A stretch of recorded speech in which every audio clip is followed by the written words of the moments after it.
ലളിതാ സഹസ്രനാമ സ്തോത്രത്തിലെ 31-ാമത്തെ സ്തോത്രമാണ് അടുത്തത് പറയുന്നത്.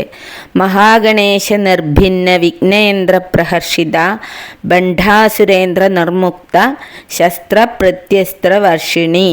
എന്താണ് അർത്ഥം?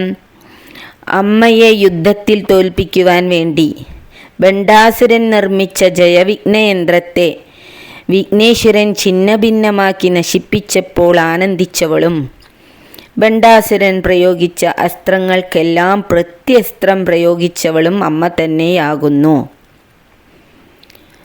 പിന്നെന്താ, എന്നോടൊരാൾ ചോദിച്ചു, ബണ്ഡാസുരൻ്റെ കഥ പറയാതെ 3-4 സ്തോത്രത്തിൽ ബണ്ഡാസുരൻ്റെ യുദ്ധത്തിൻ്റെ വർണ്ണനയാണ് പറയുന്നത്.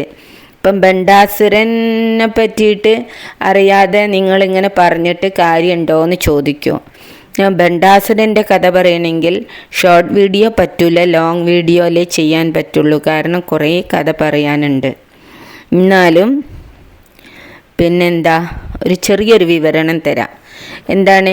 മഹാദേവൻ്റെ 3-ാം തൃക്കണ്ണിലെ തീയിൽ വെന്തിരിഞ്ഞ കാമദേവൻ്റെ ശരീരഭസ്മത്താൽ ആര് നിർമ്മിച്ചതാണ്?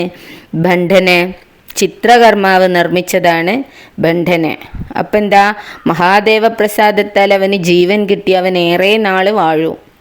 അപ്പോൾ അവൻ അഹങ്കാരത്തിൻ്റെ തനിസ്വരൂപമായി മാറുന്നതാണ്.